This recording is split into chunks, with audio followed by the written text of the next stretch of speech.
President Trump lashing out at the mayor of San Juan, Puerto Rico, after she criticized the federal response to Hurricane Maria, slamming the administration for, quote, killing us with inefficiency.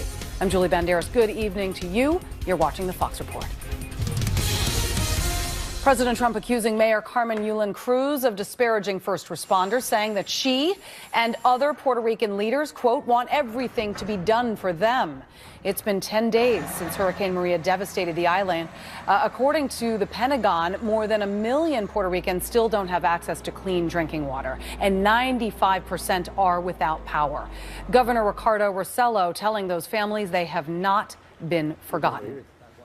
My message to the mayor is, I am here to help you. We are here to help you. We are here to collaborate with you. We are here to collaborate with the resources that the local government has and that the federal government has, so that the people of San Juan are in their best possible position. Kristen Fisher is reporting live from Branchburg, New Jersey tonight, near the president's private golf club. So, Kristen, any signs of this back and forth with the mayor of San Juan dying down? Not at all, Julie. In fact, it only seems to be escalating. And now President Trump is blaming a lot of the backlash on fake news. You know, from the White House's point of view, they say, you know, we've sent a lot of supplies to Puerto Rico. We've sent resources. President Trump says he's been speaking on the phone with first responders, the FEMA director, the governor of Puerto Rico throughout the day. He's also planning on traveling to Puerto Rico and the U.S. Virgin Islands on Tuesday. So he really didn't like the mayor's remark when she said last night that you're killing us with your bureaucracy and inefficiency. And he has been hammering her all day long on Twitter. The latest thing he said was, quote, results of recovery efforts will speak much louder than complaints by the San Juan mayor, doing everything we can to help the great people of Puerto Rico. Now, in an earlier tweet, he accused the mayor and perhaps the people of Puerto Rico of wanting, quote, everything to be done for them. And that not sitting well with the mayor or the millions of people in Puerto Rico who are still without food, power, clean water, and medical supplies. The mayor responded to all of that by saying that she won't be distracted by, quote, small comments, politics, and petty issues. And of course, all of this bubbling over just 3 days before President Trump is set to make his visit to Puerto Rico, could make for a very uncomfortable trip. The vice president will be heading there later in the week, and he too is now weighing in on the issue. He says that he's also been frustrated by the mayor of San Juan's comments. He says now is not the time for anyone to play politics. Now is the time for us to focus on results.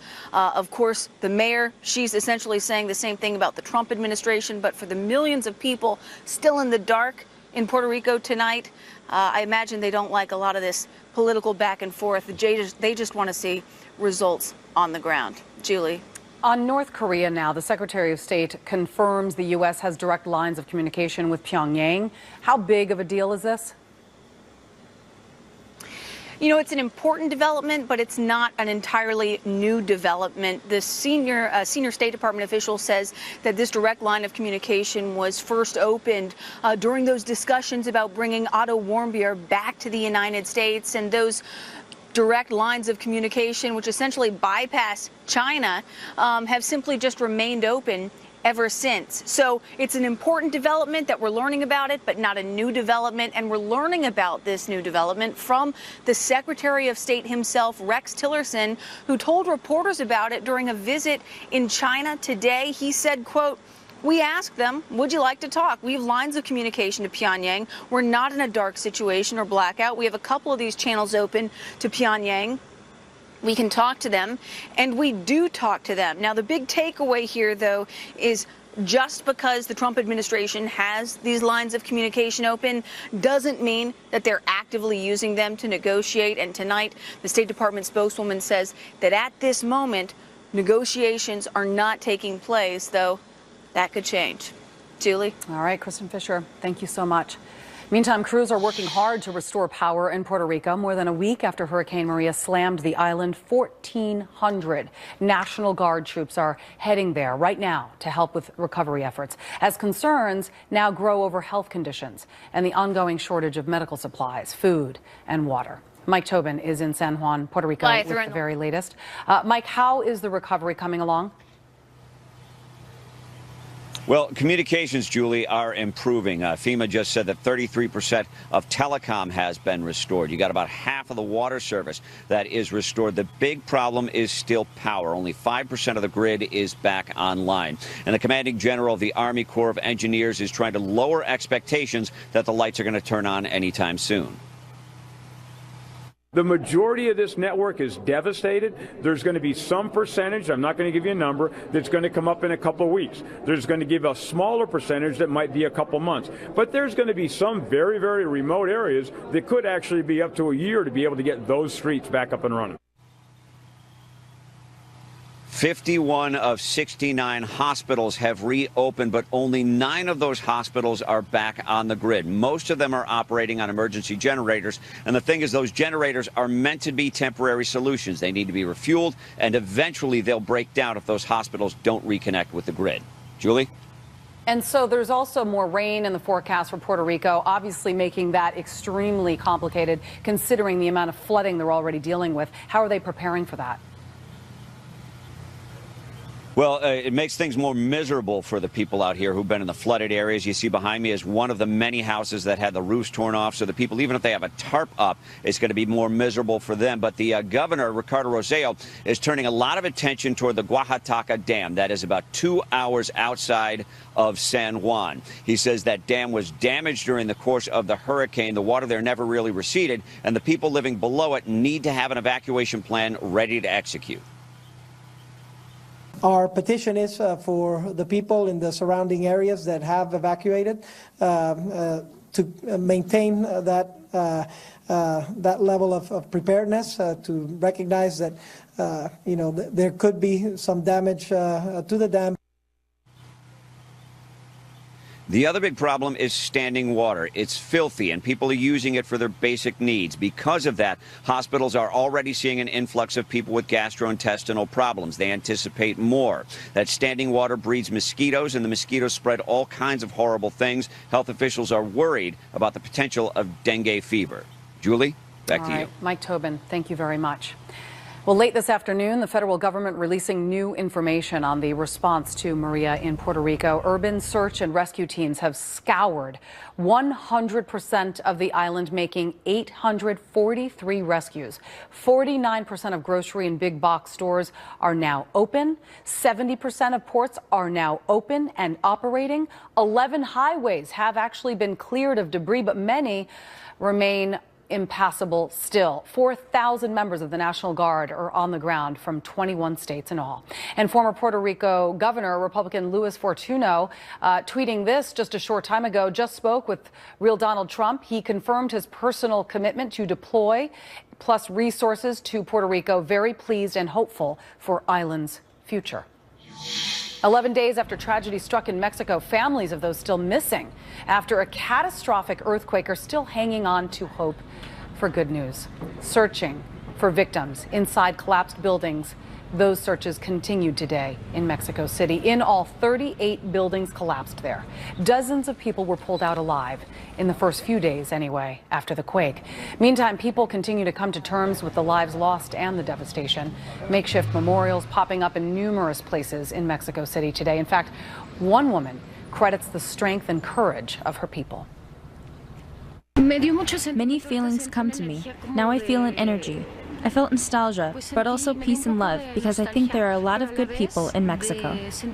Mexico President Peña Nieto says the cost of the magnitude 7.1 earthquake could exceed $2 billion.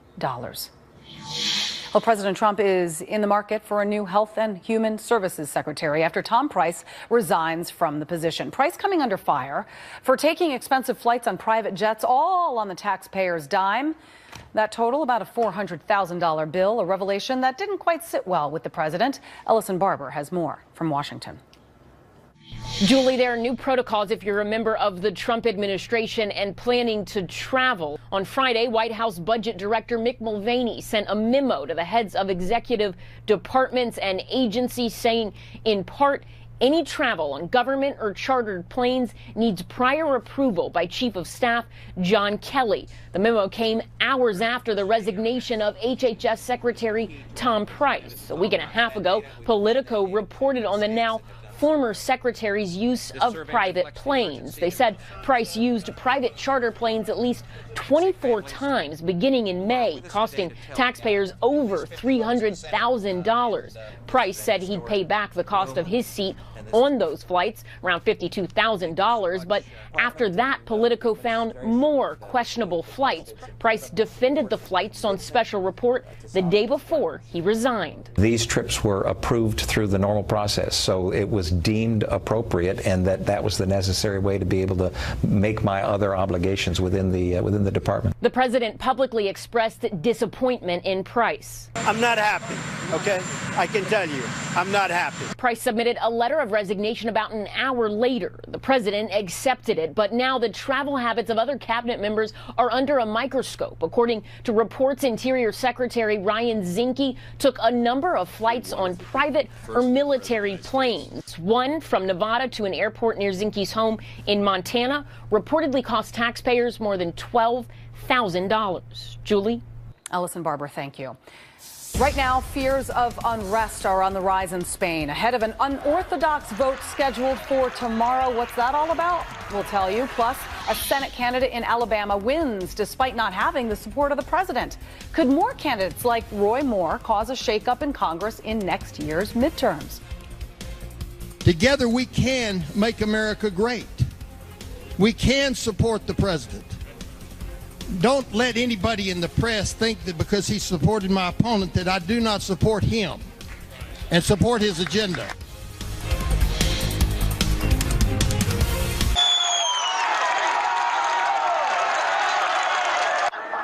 Tens of thousands of people are expected to vote in the referendum, despite the fact it won't have any legal status after being blocked by Spain's constitutional court. In fact, some supporters of the vote are actually spending the night in schools in hopes of keeping them open so they can be used as polling places. Here's the bottom line. You have to do what's right for the entire country. And what the president has said, and I firmly believe this, tax reform has to be accomplished quickly. And if it doesn't, I think you'll see serious repercussions at the ballot box for Republicans. That was former Trump campaign manager Corey Lewandowski on Fox and Friends this morning. The balance of power in the Senate in limbo as we approach Election Day, with the GOP failing to pass health care reform and an Alabama Senate candidate losing in a runoff after campaigning with President Trump. Some question what's next for the GOP. Correspondent Peter Ducey takes a look. If the GOP maintains its Senate majority, it may have a whole new look, because now Republicans who don't think Republicans get enough done can look to Alabama and the Roy Moore model. You're going to see in state after state after state people that follow the model of Judge Moore, that do not need to raise money from the elites. An emboldened Steve Bannon is already meeting with conservative candidates who may want to challenge Republican senators in primaries next year. Targets include Dean Heller in Nevada, Roger Wicker in Mississippi, Nebraska's Deb Fischer, and Jeff Flake from Arizona, who Bannon guesses could avoid a challenge by retiring, like Tennessee Senator Bob Corker. I think there's guys like Flake that are going to take a look at the numbers and take a look at who's potentially running. And I think guys like Flake are going to start doing some polling. And I think they are also going to throw in the towel. But Flake sees Alabama's primary result as a different kind of opportunity, one for incumbents to condemn the winner, Judge Moore, for previous comments hostile to homosexuality, and an op-ed where Moore wrote Representative Keith Ellison shouldn't serve in Congress because he is a Muslim. Try to apply a religious test. That's not right, and Republicans ought to stand up and say that's not right.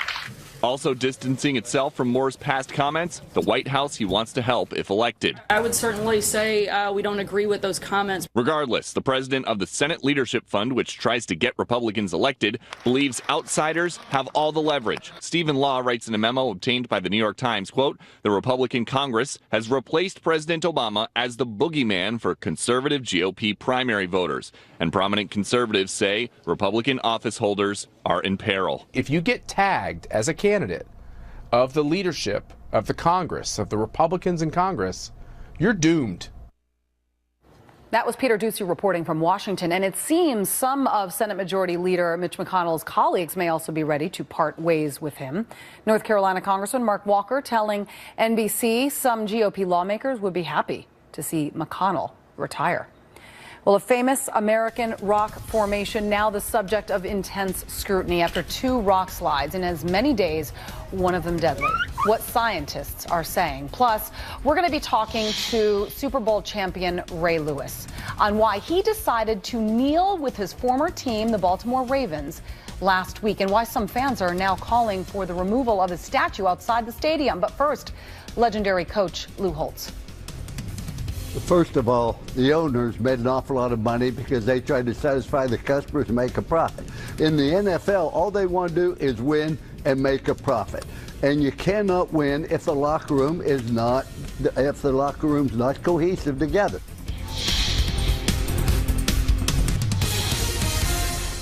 We will ensure that the benefits are focused on the middle class, the working men and women, not the highest income earners.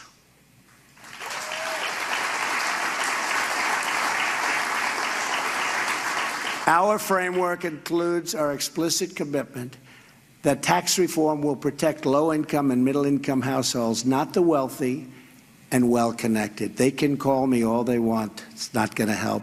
I'm doing the right thing, and it's not good for me, believe me.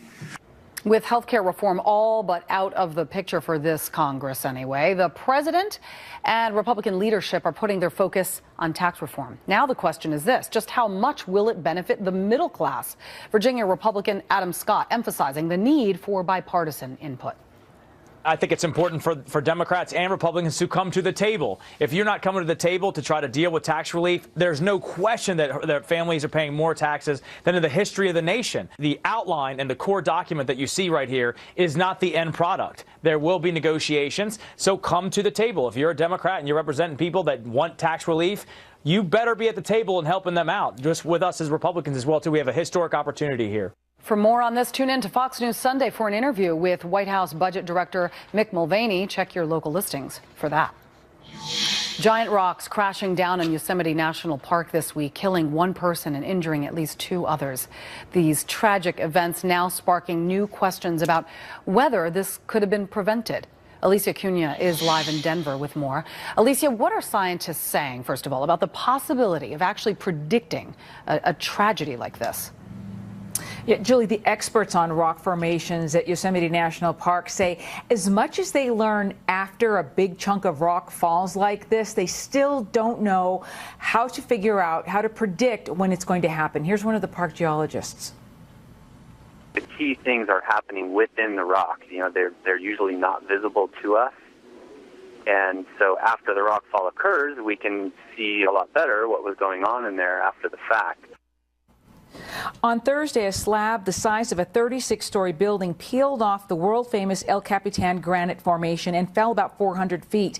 Down below were Jim and Rachel Evans of Florida. Fortunately for them, in their SUV, but Jim ended up in the hospital after some of that debris went right through their sunroof. We were trying to outrun it. It was like, go, let's go. And at the same time, my husband reached up and he was like, oh, my head, because it was bleeding profusely and hurting.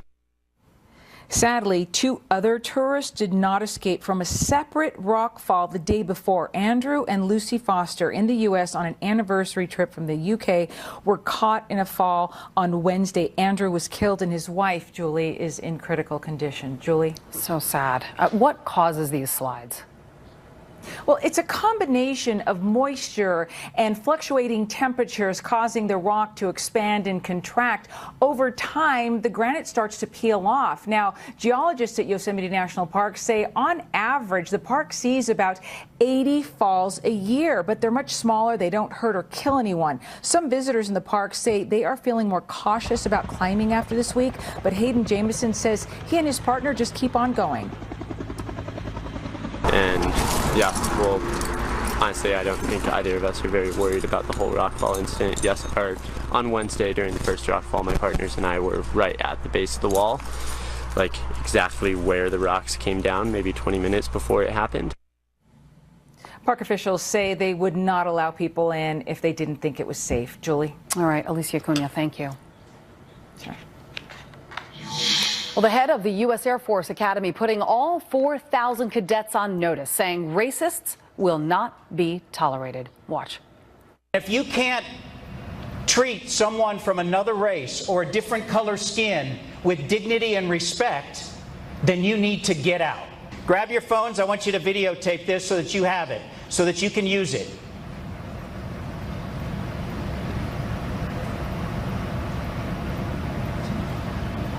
So that we all have the moral courage together. He gathered the cadets and faculty in a hall on campus to deliver his message. That stern warning comes after racial slurs were discovered posted on the dorm room doors of 5 African-American cadets earlier this week. Well, the video has been viewed more than 4 million times on Facebook and nearly 800,000 times on YouTube. Well, Puerto Rico getting something it really doesn't need: more rain in the forecast for the U.S. territory as it tries to recover from Hurricane Maria's devastating blow. Also, controversy over NFL players taking a knee during the anthem. We'll be back in the spotlight for the Sunday games tomorrow. We're going to have a live report on the impact of the protests on the league. And then I'll be speaking live with football legend Ray Lewis about the situation and how he feels about it. More Fox Report ahead.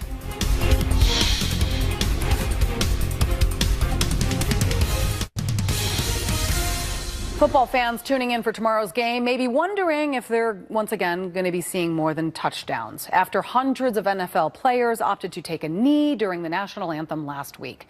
Brian Yennis joins me now here in studio. All right, so Brian, the president once again stating his intentions, in fact, tweeting about this the eve before the big Sunday games. Yep. Completely knocking out all hopes that this would just go away. Not like it was going to, but the president wanted to make sure that his opinion was out there on the eve of Sunday football, letting the world know, quote, very important that NFL players stand tomorrow and always for the playing of our national anthem, respect our flag and our country. That was that tweet. So far, most teams have not announced what they will do tomorrow. For instance, the New York Jets are deciding tonight during a players team meeting. But from what we can tell, it looks like at least 11 teams have said they will stand tomorrow during the anthem, most locking arms. New Orleans Saints quarterback Drew Brees tweeted this about his team's game tomorrow in London. Quote, as a way to show respect to all, our Saints team will kneel in solidarity prior to the national anthem and stand together during the anthem. The Pittsburgh Steelers did not come out of the locker room for the anthem last week. The owner says as far as he's concerned, that's over. His team will stand during the anthem tomorrow. The New England Patriots reportedly have decided all players will stand tomorrow as well. Last week, many kneeled, and this comes after a bunch of disgruntled Pats fans gathered Thursday to burn Patriots gear and merchandise, outraged by the players who kneeled during the anthem in protest of racial inequality and police brutality. Now, Dallas Cowboys owner Jerry Jones said the president called him this week after his team kneeled together before the anthem instead of during, and Jones saying, quote, he did call. He was complimentary, which doesn't mean that in any way we acquiesced to what he was implying. What we, the Dallas Cowboys, wanted to do was make a statement and certainly not dishonor the flag. The debate is whether you're dishonoring it or not. And to stand up there and say a group such as the NFL and our players are doing anything that doesn't respect the flag is just not something that could be accepted. And I think many owners are now trying to decide that right now. And I think a lot of the players, well, there was over 200 players that kneeled last week. Likely we're going to see players continue to kneel, but teams right now saying, you know what, we're going to stand more. I think we'll see a lot of that tomorrow, a lot of standing and locking of the arms. And it's not just players, current players, former players. I mean, everybody who's ever been involved with the NFL is getting involved in either standing, kneeling, bowing, I mean, what have you. But we will be speaking with Ray Lewis in just a moment. I'm going to ask him recently some controversy about him getting down on 2 knees instead of 1 and what he meant by that. But thank you very much, Brian. We'll see you later. Thank you, and we'll be talking to Ray Lewis in just a moment. First, though, Florida bracing for potential flash flooding. We want to get to this. Just weeks after getting slammed by Hurricane Irma, meteorologist Adam Klotz is in the Fox Weather Center. Hi, Adam. Hey there. Yeah, the tropical season just continues on and on and on, runs all the way through November, and we continue to see an active tropics. Now, no hurricanes right now, but there's some systems we have to pay attention to. This is a setup just off the coast of Florida. A little bit of a disturbance there just to the west of Florida. Could produce a decent amount of rain here in the next several days. We do have a 30% chance of this becoming a named system in the next 48 hours. But even if it doesn't become one, we're talking about a lot of rain dropping across the entire state of Florida. Take a look at this. The low pressure system that you showed on your screen there, as much as 18 inches, maybe more in some spots. So we could see some flooding before the weekend's over. And even if you're not in that area, rain is going to be widespread throughout the entire weekend across the state of Florida as we continue to track a couple of systems. Another one and a little farther to the south, Puerto Rico is under a flood watch. We've seen flash flood warnings popping up as well. Rounds of showers have been hitting there. The ground obviously already saturated. A lot of damage there. We have a low pressure system there that may become something. Now, this one only has a 10% chance of forming in the next 48 hours or 5 days, but we're still looking at a setup here where even if this doesn't become a named storm, there's very heavy rain moving across the island. As a result, some areas that already see saturated ground are catching some more rain. And take a look at some of these numbers, getting up 2, 3, 4, maybe 5 inches. Not crazy numbers, but when there's already as much standing water as there is, there's nowhere for that rain to go. That could become a problem here, and that's going to run all the way through the weekend as that low pressure system is just going to be sitting over the Leeward Islands, bouncing closer and closer to Puerto Rico. So the rain does not stop for them just on Saturday or Sunday. Now, without power and with those rain showers continuing to march through the area, you're looking at temperatures tomorrow getting up to 85 or 90 degrees. Again, a lot of folks without power there, so more rain and more heat. Very uncomfortable for the folks in Puerto Rico. The scene across the country, though, you're looking at mostly clear conditions. There are some, actually some higher elevations, even so a little bit of snow out there. So incredibly active, and I have a feeling, remember, hurricane season runs all the way through November. It's been active so far. It's not over yet. All right, Adam Klotz, thank you very much. Growing piles of storm debris becoming a major problem in Houston. How neighbors are lending a helping hand. It's nasty out here. You smell it at night, and everything was coated with this. All the tools I've been cleaning, everything, the cars, it's a soot, it's a slimy. I don't know. It's almost like it's nasty. Football fans tonight may be wondering when they tune in for tomorrow's games if they'll be seeing more than touchdowns. For more on this now, we go to former NFL star Ray Lewis, who was a linebacker for the Baltimore Ravens and was on the sidelines for the anthem with his former teammates last week. Ray, thank you very much for talking to us. Absolutely. Thank you for having me on. So I get why everyone is down on one knee. I get that they have First Amendment rights. Everyone at these games has a First Amendment right. I get the controversy. I get that it's not all about the American flag. I get it. I want to ask you how you feel about those who choose to take one knee during the national anthem. Yeah, I think, everybody has an option. Everybody has their opinion on what they're protesting, and everybody's. I don't think no one has the exact answer on what it is that we're all protesting for. What are the guys dropping on knees for? But I think when you think about a brotherhood, right? When you walk in locker rooms and walk out of locker rooms, you walk in as a brotherhood. You walk out as a brotherhood. So I think that's when you see the kneeling together and the arms hooked. That's all we know as players. And so that's what we've created in that culture in those locker rooms. So when we lock hands, we're saying, listen, if we're all in this together, we're all in this together. Does it have to be, I guess, during the national anthem? Is there a reason why it has to be done then? Could it be done at any other point before the game? Yeah, you know what? I truly believe this, and that's a great question. And let me tell you why. Is because one of the reasons, when I was in London, one of the reasons why I have this guy sitting next to me, because it can be different, right? I asked him, this is a 22-year war veteran and a 20-year Baltimore detective.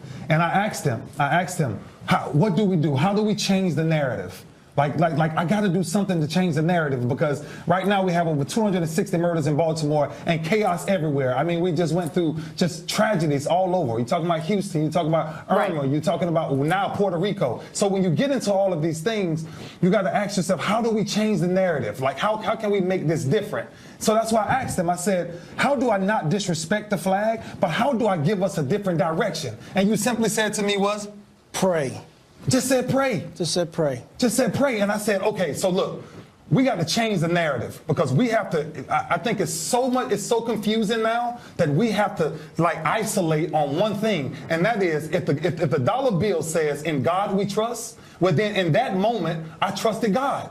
And so I think we have to change it now. And we have to, and I'm telling you this, I think we have to do this. You talk about players praying when we're in the locker room. I think now we need to pray. We need to pray before the flag. We need to pray before the anthem. As a country, as a community, that's what we do. Players, we inspire people, right? And if people follow us and we inspire them to want to be us, then let them see us pray. Let them see us come together. Let them see us hold hands and come together. And so we can cut out all of this division. There's so much division. You look in the military right now, what's going on with the racist comments and the racist things that's on the doors. There's so much. So my stance of taking 2 knees was simply to say, okay, enough is enough. Let's show the picture. Pray. All right, let's show the picture of you down on 2 knees. Your former teammate, as you know, Shannon Sharpe, he criticized you publicly, saying that he was disappointed you taking a knee, when in fact you took not 1, you took 2. And this photo clearly shows that, you know, you got down to pray on 2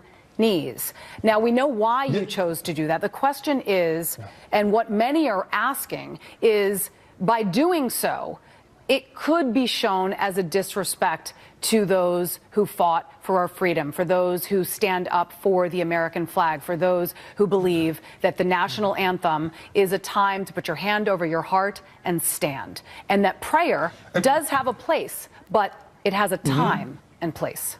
And you know what? You know what? You're so correct with that. And that's why I think sometimes, you know, most people judge your action, but nobody ever understands the intent. So maybe the timing was wrong, right? Because everybody's thinking about, oh, the kneel and then this right. We're going to try to get that signal back. Obviously, this is a satellite interview, and as soon as we get that back, we'll let him finish his final thoughts. Ray Lewis there, former NFL star, linebacker for the Baltimore Ravens, explaining to us why he got down on 2 knees. I hope to pick that conversation back up when we can get the satellite back up. Meantime, moving on, another black eye for Equifax as we learn about questionable actions by the company's executives following that massive security breach of our personal information. Plus, President Trump pledged to rescind an order removing an embargo on Cuba. It's been 3 months since then. We're going to take a look at where the Trump administration stands on keeping that promise. And here's Jesse Waters with a look at what's ahead on Waters World. Michelle Obama attacks female Trump voters. Mike Huckabee here to respond to that.